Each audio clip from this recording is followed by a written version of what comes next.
They rejoiced at his scars until the human warrior changed and took on a legendary form. The great hall of the Valorian command ship gleamed like polished silver. Tall windows showed the stars outside, and the walls were decorated with images of perfect Valorian heroes. Their skin was smooth and flawless, their bodies strong and unmarked. This was how the Valorians believed a true warrior should look. Commander Zix stood at the center of the room, his blue skin shining under the bright lights.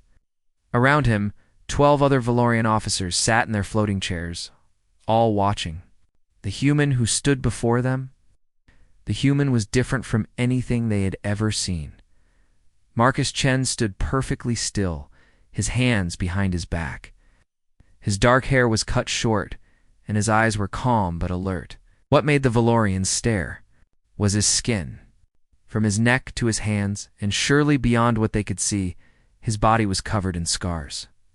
Some scars were thin lines that looked like they came from sharp blades. Others were thick and rough, like burns from fire or energy weapons. On his left arm, there was a perfect circle that looked like it came from a medical tool. On his right hand, small marks formed a pattern that seemed almost like writing. "So this is what humans call a warrior," said Officer Kelm, his voice full of amusement. He turned to the others and laughed softly. "Look at him. His body tells the story of every time he failed to avoid an enemy's attack." The other officers joined in the quiet laughter. In Valorian culture, scars meant weakness. They meant you were not fast enough, not smart enough, not skilled enough to avoid getting hurt. A true Valorian warrior's skin remained perfect throughout. Their entire life, Commander Zix raised his hand, and the laughter stopped. "Human," he said, his voice cold and formal. "State your name and purpose." "Marcus Chen, sir," the human replied. His voice was steady and respectful. "I represent the Human Alliance. We offer our help in your fight against the Devourer swarms." "Your help?" Officer Delara leaned forward in her chair. Her silver eyes looked Marcus up and down with disgust. "What help can someone like you provide? Your body shows that you lose more battles than you win." Marcus did not reply. He stood still, his eyes looking straight ahead. This seemed to annoy the Valorian officers even more. "Answer when spoken to," Commander Zix demanded. "Or do humans not teach their warriors proper respect?" "With respect, sir," Marcus said calmly, "in human culture, scars have a different meaning. They are not signs of failure." This made the officers laugh again, louder this time. Officer Kelm stood up from his chair and walked around Marcus like he was examining a strange animal at a zoo. "Not signs of failure?" Kelm said, pointing at a large scar across Marcus's shoulder. "Then what is this? A decoration. Fashion choice." "That one came from saving a school full of children from a collapsed building," Marcus said simply. "Metal beam fell on me while I was carrying out the last child." The laughter stopped for a moment. The officers looked at each other with confusion. "And this one?" Delara pointed at a burn mark on Marcus's arm, a reactor fire on a damaged ship. "Had to manually shut down the core to save 300 people. The radiation burns healed, but left that mark." Commander Zix frowned. "You expect us to believe that every scar comes from some heroic deed?" "No, sir," Marcus replied. "Some come from mistakes, some from being too slow or making bad choices." Ow.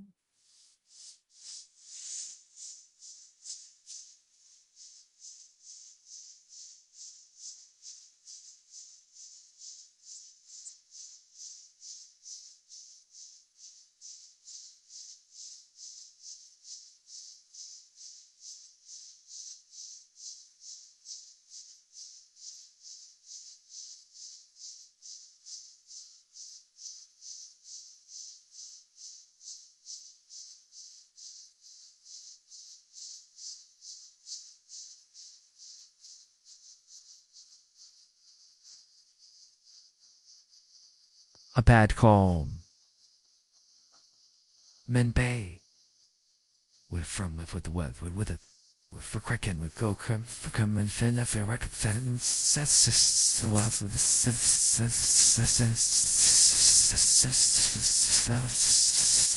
some from medical procedures that saved my life. Each one is part of my story. The Valorians found this idea strange and amusing. Officer Kelm returned to his chair, shaking his head. "How primitive," he muttered. "They wear their failures on their skin like badges of honor." Commander Zik said, "What use can someone so obviously battle-worn provide to our forces? Our enemy is the Devourer's swarm. They are fast, deadly, and merciless. We need warriors who can avoid damage, not collect it." Marcus remained silent. He had learned long ago that some people needed to see proof rather than hear words. "An idea," Officer Delara said with a cruel smile. "We can place him with the forward scouts. If he survives his first encounter with the Devourers, perhaps his scars will finally serve a purpose as a warning to others about what happens when you get too close." The other officers murmured their agreement. The forward scouts were usually the first to die in any battle. It was dangerous work that they normally gave to their newest or least valuable soldiers. "An excellent suggestion," Commander Zik said. "Human, you will be assigned to Scout Unit 7. Report to Lieutenant Vash in Bay 12. Your mission briefing will begin in 1 hour." "Understood, sir," Marcus said. He gave a small bow and turned to leave. As he walked toward the door, the officers continued to talk among themselves, not bothering to lower their voices. "How long do you think he will last?"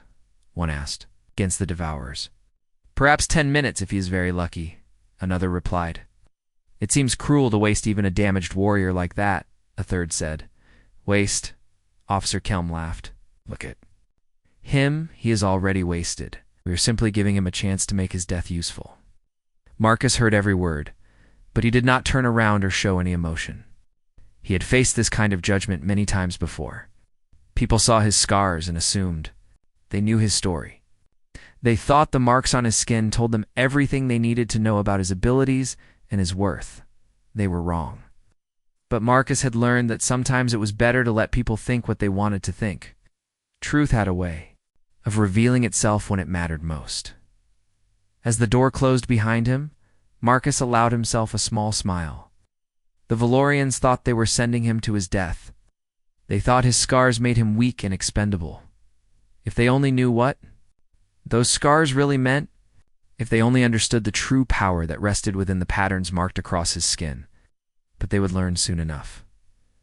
The Devourer swarms were coming, and the Valorians would need every advantage they could get. They just did not know. Yet that their greatest advantage was walking toward Scout Bay 12, carrying the accumulated wisdom and sacrifice of every mark on his battle-tested body. Scout Unit 7 waited in the cramped transport ship as it moved through space toward the outer edge of the Valorian defense zone. Marcus sat quietly in the corner, checking his weapon and equipment. The other members of the unit were all Valorians, who had been assigned to this dangerous job as punishment or because they were considered expendable. Lieutenant Vash was a young Valorian who had made too many mistakes in his previous assignments. His perfect blue skin showed no scars, but his nervous movements showed that he knew this mission might be his last.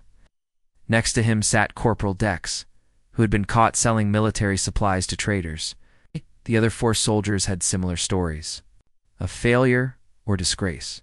Human Lieutenant Vash said without looking at Marcus, "Do you understand our mission?" "Yes, sir," Marcus replied. "We scout the asteroid field where Devourer signals were detected. We gather information and report back. We avoid direct combat if possible." "Correct," Vash said.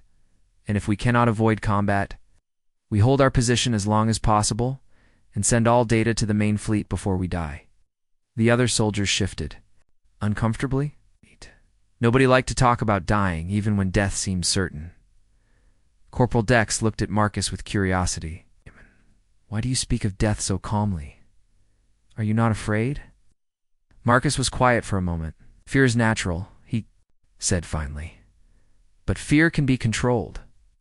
Death comes to everyone eventually. The important thing is what you do before it comes."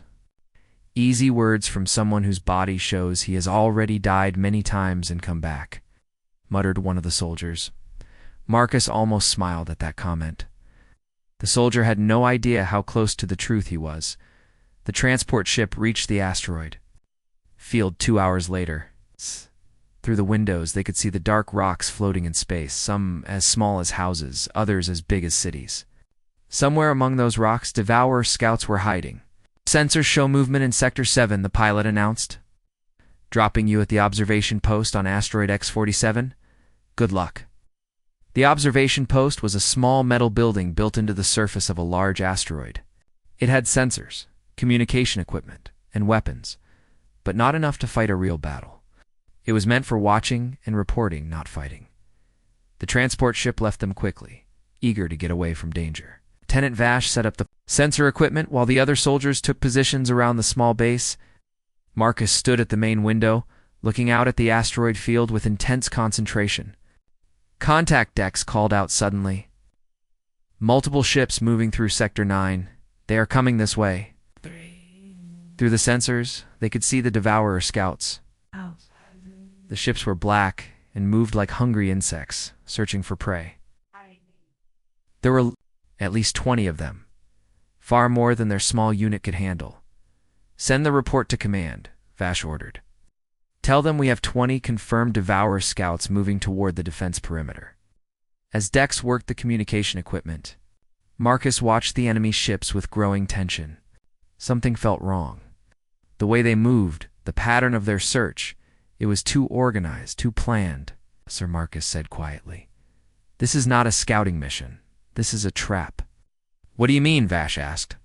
"They know we are here. They are surrounding us. This is not random searching. They want to capture this post and use our communication equipment to send false information to your fleet." Before Vash could respond, the first Devourer ship appeared around a nearby asteroid, moving directly toward them. Then another appeared, and another. Soon they were surrounded. "All units, defensive positions," Vash shouted. The Devourers attacked. With frightening speed, their weapons sent red energy beams that cut through the asteroid rock like it was soft clay. The small observation post shook under the assault. Marcus took position at the main weapon station. As the first Devourer ship came close, he fired with perfect accuracy, hitting it exactly where its shield generator was located. The ship exploded in a bright flash. "Good shot," Dex called out, but Marcus was already targeting the next ship. What happened next was something none of the Valorians could fully understand. Marcus seemed to know exactly where each enemy ship would move before it moved there. His shots hit targets that should have been impossible to hit. When a Devourer tried to attack from behind, Marcus spun around and fired before anyone else even saw the threat. The battle continued for hours. One by one, the Valorian soldiers fell to enemy fire. Lieutenant Vash was hit by a beam that burned through his armor. Dex was crushed when part of the ceiling collapsed. The others died defending different parts of the small base. Soon, only Marcus remained alive, surrounded by at least 15 enemy ships. Any normal person would have surrendered or died. But Marcus continued fighting with the same calm focus he had shown from the beginning, during moments of intense combat. Some of the Valorians who were still alive noticed something strange. Marcus's scars seemed to glow very faintly, like light, coming from inside his skin.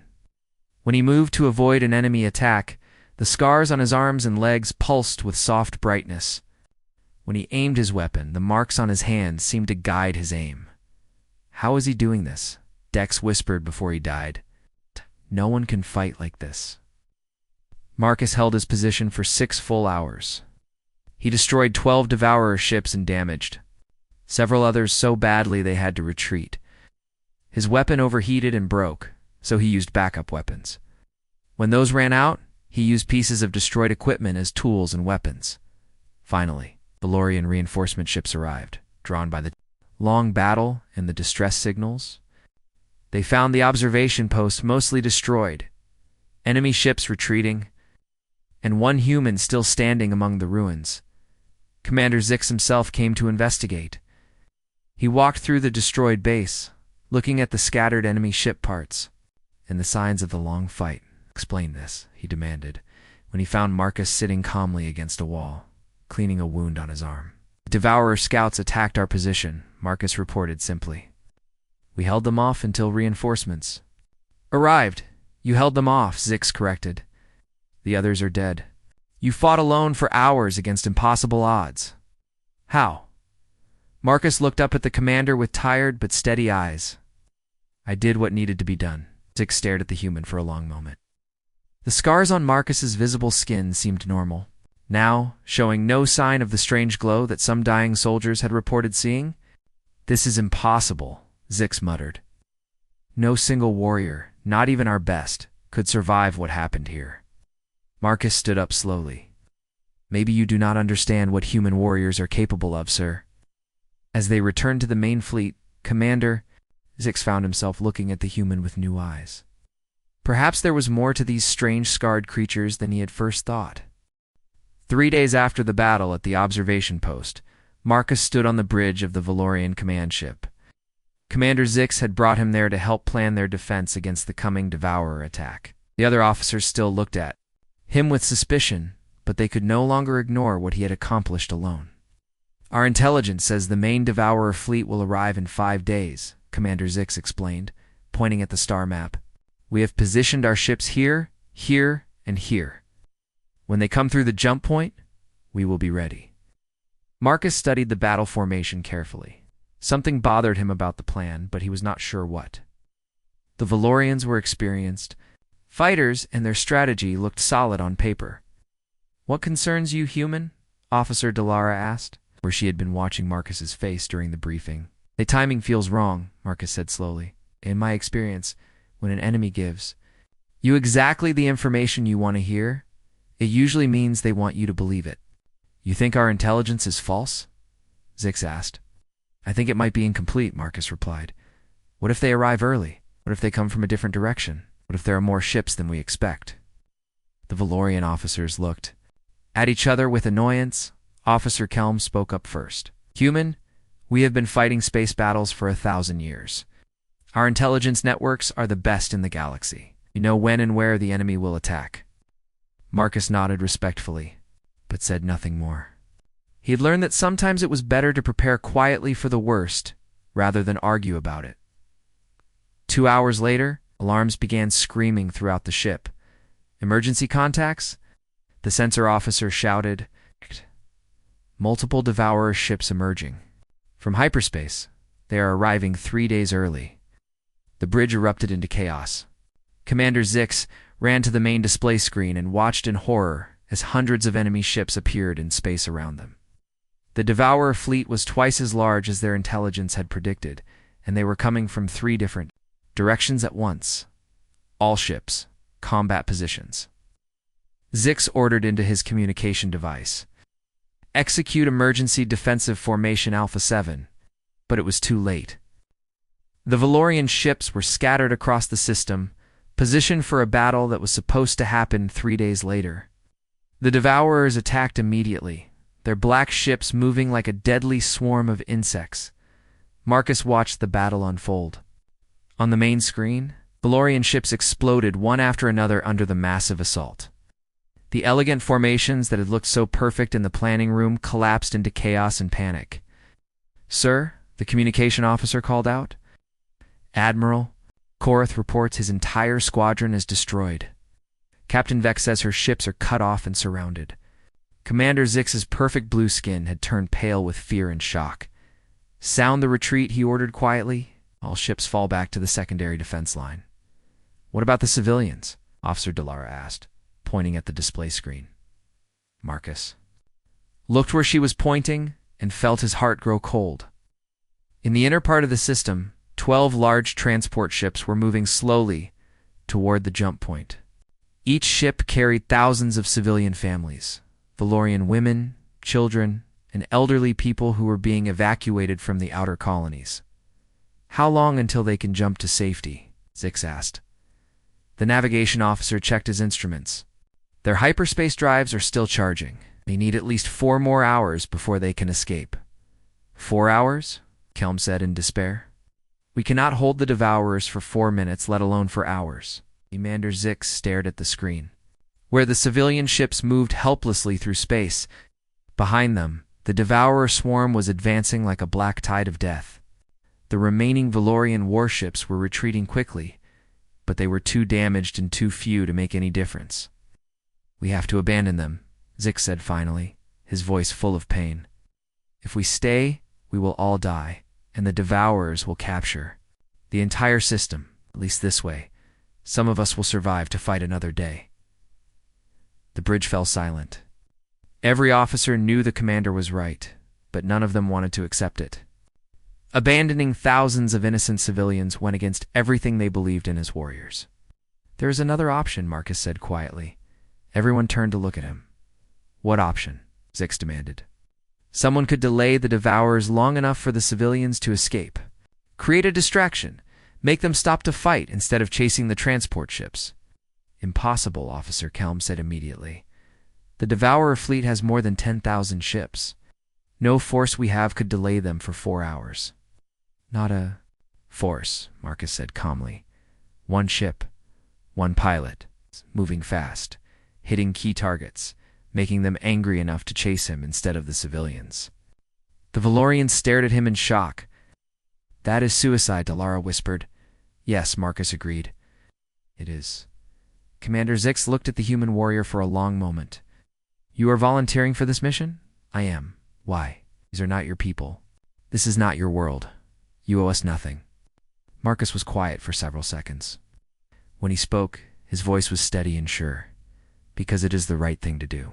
Because those are innocent families who deserve a chance to live. Because sometimes one person has to stand up so that others can run.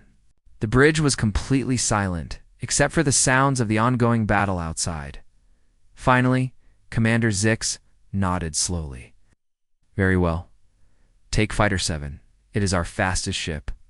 Thank you, sir. Marcus turned to leave, then stopped. I will need to prepare first. Give me 5 minutes alone in the fighter bay. Why? Zix asked. There are some things I need to do before the mission begins. Marcus left the bridge and walked quickly to the fighter bay. The other Valorians watched him, go with expressions of confusion and respect. They could not understand why someone would volunteer to die for people he had never met in the fighter bay. Marcus stood alone next to the small, fast attack ship that would carry him to his final battle.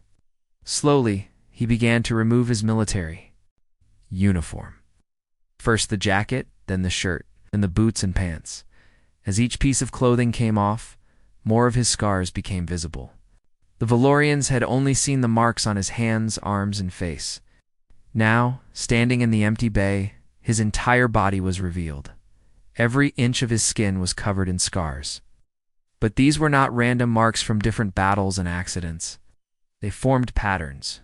Intricate, beautiful, complex patterns that covered him from head to foot, like the most detailed artwork ever created. As Marcus closed his eyes and began to breathe deeply, scars started to glow, softly at first, then brighter and brighter. The geometric patterns pulsed with warm, golden light that filled the entire fighter bay. Marcus sat down cross-legged on the floor and entered a deep, meditative state. The light from his scars grew stronger, and the air around him seemed to shimmer and dance. On the bridge, the Valorian officers watched the sensors in amazement. What is that energy reading from Fighter Bay 7? Sensor officer asked TOT commander. Zix checked the display and felt his breath catch in his throat. The energy levels coming from the bay were unlike anything he had ever seen. What have we been looking at all this time? He whispered to himself. What is that human really? Marcus sat in the pilot's seat of Fighter 7, moving through space toward the massive Devourer fleet. Behind him. The civilian transport ships continued their slow journey toward safety. Ahead of him, 10,000 enemy ships waited like a wall of death. The fighter's communication system crackled to life. Fighter 7, this is command, came Commander Zix's voice. You still have time to turn back. No one will think less of you. Understood, command? Marcus replied calmly. But I am not turning back. As he spoke, the golden light from his scars grew brighter. The patterns on his skin pulsed with energy that seemed to come from somewhere deep inside. Marcus felt the familiar sensation beginning the awakening of memories that were not his own. The first Devourer ships spotted his lone fighter and began to move toward him. 20 ships, then 50, then 100. To them, he looked like easy prey, one small ship against their endless swarm. They were about to learn how wrong they were. Marcus closed his eyes and let the transformation begin. The scars on his chest began to burn with brilliant light. These were the marks of Captain Sarah Martinez, who had died defending Earth's moon colonies 20 years ago. As the light spread, Marcus felt her memories flow into his mind. Her knowledge of space combat, her instincts for reading enemy movements, her courage in the face of impossible odds, all of it became part of him. The scars on his arms lit up next. These belonged to Commander Jake Wilson, fighter pilot who had sacrificed himself to destroy an alien mothership during the Centauri War. Marcus felt Jake's reflexes merge with his own, felt the man's understanding of flight and combat become his understanding. More scars activated across his body. Each one carried the spirit of a fallen human warrior. Lieutenant Anna Petrov, who had held a space station against raiders for 3 days. Sergeant Mike Chen, who had saved a colony ship by ramming his fighter into an asteroid that threatened to destroy it. Captain Lisa Park, who had developed new combat tactics that saved thousands of lives. One by one, they awakened within Marcus. Their memories, their skills, their experience, everything they had learned in their lives of fighting and sacrifice became his. The Scarbearer Protocol was humanity's most sacred and secret tradition. When a great warrior died, their knowledge was preserved through ritual scarring, their wisdom passed on to those who came after. Marcus was not just one man anymore. He was the living memory of humanity's greatest fighters, carrying their combined strength into this final battle. His fighter ship began to move differently. The simple human technology responded to his enhanced reflexes and knowledge in ways that defied physics. He accelerated toward the Devourer fleet with impossible speed, weaving between their energy beams like he could see the future. The first enemy ship fired at him with weapons that could destroy a building. Marcus turned his fighter at the exact right moment, letting the beam pass harmlessly by. Then he fired back, his shot hitting the enemy ship's power core with perfect precision. The Devourer exploded in a flash of purple fire. "Impossible," whispered the Devourer commander, watching from his flagship. "No single pilot can fly like that." But Marcus was no longer a single pilot. He was 50 pilots, 100 pilots, the best that humanity had ever produced. Their knowledge flowed through him like water, guiding his every move. Ships attacked from different angles. Marcus spun his fighter in a complex spiral that should have torn the small ship apart. Instead, using techniques that Jake Wilson had died perfecting, he avoided both attacks and destroyed both enemies with shots that curved around asteroids to hit their targets. The Devourer fleet began to take notice. More ships turned away from chasing the civilians to face this strange new threat. Exactly what Marcus wanted. A squadron of 20 enemy fighters surrounded him. Their formation was perfect, their tactics flawless. Against any normal pilot, they would have won easily. But Marcus was not normal anymore. As Anna Petrov's tactical knowledge merged with Mike Chen's defensive skills and Lisa Park's innovative strategies, he found solutions that no single person could have discovered. He flew through the center of their formation, firing in 6 different directions at once. His fighter twisted and turned through patterns that seemed impossible, avoiding hundreds of energy beams while destroying enemy after enemy. In 3 minutes, all 20 Devourer ships were gone, and Marcus continued toward the main fleet. On the Valorian command ship, the bridge crew watched in stunned silence. The sensor display showed energy readings from Marcus's fighter that broke every law of physics they knew. "His ship is moving faster than our fastest interceptors," the navigation officer reported. "His weapons are hitting targets that our computers say are impossible to hit. And his energy signature. It is like nothing I have ever seen." Commander Zix stared at the battle display. The single human fighter was carving through the Devourer fleet like a blade through paper. Explosions lit up space as enemy ships fell one after another to attacks that came from impossible angles. "What is he?" Zix whispered. Us. In his fighter. Marcus felt the full power of the Scarbearer Protocol flowing through him. Every scar on his body blazed with golden light. The knowledge of 100 fallen warriors guided his hands and shaped his thoughts. He was no longer afraid, no longer alone. The spirits of Earth's greatest defenders fought beside him. A massive Devourer battleship, 10 times larger than his fighter, turned its main weapons toward him. Cannons that could destroy planets charged up with deadly energy. Any normal ship would have been vaporized instantly. Marcus smiled, feeling the confidence of Captain Martinez and the skill of Commander Wilson merge within him. He dove toward the battleship at maximum speed, using the combat techniques that Sergeant Chen had learned during the Battle of Titan. The massive enemy guns fired. But Marcus was already somewhere else, dancing between the energy beams with movements that seemed more like art than combat. He flew along the length of the enormous ship, firing precisely targeted shots at weak points that Lisa Park had discovered in her tactical studies years ago. The battleship's shields failed, then its engines, then its weapons systems. In less than a minute, the massive vessel was drifting helplessly in space. The Devourer fleet began to pull back. They had come expecting easy victory against scattered Valorian forces. They had not expected to face the combined might of humanity's warrior tradition made manifest in a single fighter. Marcus continued his attack, each destroyed enemy ship buying more time for the civilian transports. Scars burned brighter. Then stars in his small fighter moved through space like it was dancing to music only he could hear. The legend was awake, and the galaxy would never be the same. 6 hours after the battle began, space around the Valorian system was quiet again. The Devourer fleet had retreated beyond the outer planets, their formation broken and their confidence shattered. Hundreds of enemy ships floated dead in space, destroyed by a single human fighter that had moved through their ranks. Like lightning through clouds, Commander Zix stood on the bridge of his command ship, watching the sensor displays with amazement. All 12 civilian transport ships had successfully jumped to hyperspace. Every family, every child, every elderly person who had been trapped in the system was now safe. "Sir," the communication officer called out. "We are receiving a signal. From Fighter 7, put it through Zix, ordered immediately." "Command, this is Fighter 7, came Marcus's voice, but it sounded different now. Tired, weak, like he had been running for days without rest. "Mission accomplished.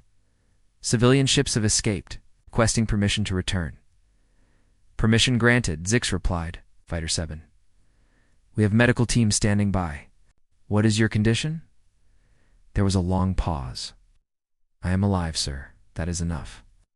20 minutes later, Fighter 7 docked with the command ship.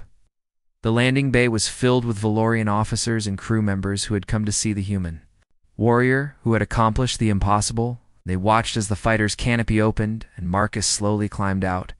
The transformation was over. His scars no longer glowed with golden light, and his movements were those of an ordinary, exhausted man. But everyone who looked at him saw him differently now. The marks on his skin were no longer signs of failure or weakness. They were symbols of the greatest sacrifice and honor. Marcus stumbled as he stepped down from his fighter. Commander Zix immediately moved forward to support him, something he never would have done before. "Easy, warrior," Zix said gently. "You have done enough." "The civilians?" Marcus asked, his voice barely a whisper. "All safe. Every single one. Because of you." Marcus nodded and allowed himself to be helped to a nearby chair. As he sat down, the crowd of Valorian officers gathered around him. Their faces showed a mixture of awe, respect, and curiosity. "How?" asked Officer Delara, speaking for everyone. "How did you do what no army could do? How did you fight 10,000 ships and win?" Marcus looked up at her with tired eyes. "I was not alone," he said simply. "But we saw the battle records," Officer Kelm protested. "There was only one ship, only one pilot." "No," Marcus shook his head. "There were hundreds of us. Every scar on my body carries the memory of a fallen warrior. Their knowledge, their skills, their courage, all of it lives on through the marks they left on me." The Valorians looked at each other in confusion. This was completely outside their understanding of how the world worked. "I do not understand," Commander Zix admitted. "How can scars carry memories?" Marcus was quiet for a moment, gathering his strength to explain. "When a great human warrior dies, we perform a sacred ritual. We take a piece of their knowledge, their experience, their spirit, and we preserve it through scarification. The process is painful and dangerous. Many who attempt it do not survive. He pointed to the circular scar on his left arm. This carries the tactical knowledge of Captain Sarah Martinez. She died defending a colony of 10,000 people. He touched a jagged mark on his shoulder. This one holds the piloting skills of Commander Jake Wilson. He sacrificed himself to destroy an enemy mothership. As he spoke, Marcus indicated scar after scar, each one representing a fallen hero whose wisdom had been passed down through the ancient human tradition. We call it the Scar-Bearer Protocol, he continued. It is our most sacred military secret. Only a few humans in each generation are chosen to bear these marks. We carry the memory of our greatest warriors so that their sacrifice and knowledge will never be lost. Oh. The Valorian officers listened in stunned silence. Officer Delara was the first to speak. You mean every mark on your body represents a person who died? Not just died, Marcus corrected. Died heroically. Died saving others. Died so that something good could live on. Each scar is a story of courage, sacrifice, and love. Commander Zix looked at Marcus with new eyes. And when you activate this protocol, I become them all at once. Their memories flow through me. Their skills guide my actions. For a brief time, I am not just Marcus Chen. I am every warrior whose memory I carry. But the process is exhausting. It takes days to recover, and it can only be used in the most desperate situations. Like today, Zix said quietly. Like today, Marcus agreed. Officer Kelm stepped forward, his expression ashamed. Human, ... Marcus. I owe you an apology. We all do. We saw your scars and thought they made you weak. We mocked you for carrying the signs of your battles. Could not have known, Marcus replied without anger. Different cultures see things in different ways. To you, scars meant failure. To us, they mean memory and honor. Commander Zix knelt down next to Marcus's chair, an unprecedented show of respect from a Valorian commander to a subordinate. Marcus Chen, I formally request that you accept a transfer to the command ship as our primary tactical advisor. Not because we pity you or consider you expendable, but because we need your wisdom and strength. Marcus smiled, the first real smile any of them had seen from him. I would be honored, Commander. Over the following days, as Marcus recovered from his ordeal, something remarkable happened throughout the Valorian fleet. Officers and soldiers began asking questions about human culture, about the meaning of sacrifice, about the ways that knowledge and memory could be preserved. Some Valorians even began to reconsider their own cultural attitudes toward injury and imperfection. If scars could carry such profound meaning and power, perhaps their obsession with physical perfection was not as important as they had always believed. A week later, Commander Zix found Marcus standing in the observation deck, looking out at the stars. The human scars had returned to their normal appearance, but everyone who saw them now understood their true significance. Regrets? Zix asked, joining him at the window. None, Marcus replied. Every warrior whose memory I carry died to protect innocent people. Today I was able to honor that sacrifice by doing the same thing. They would be proud. And your people? Will they send more scar-bearers to help us fight the Devourers? Marcus shook his head. There are very few of us. The ritual is dangerous, and not everyone can survive carrying so many memories. But humanity. We'll send other help. We believe in protecting those who cannot protect themselves. Commander Zix nodded thoughtfully. Perhaps it is time for the Valorians to learn some new traditions. Would you be willing to teach us about honor, sacrifice, and the true meaning of scars? Marcus turned to face the Valorian commander, his scarred face serious but kind. Commander, the first lesson about earning scars is this. They are not about the wounds you receive. They are about surviving long enough to make those wounds meaningful. They are about turning pain into wisdom, loss into memory, and death into life. As the two warriors stood together looking out at the stars, the war against the Devourers continued. But now it was fought with new understanding, new respect, and the combined strength of two very different cultures, who had learned to see honor where they once saw only weakness. The scars remained, but their meaning had changed forever.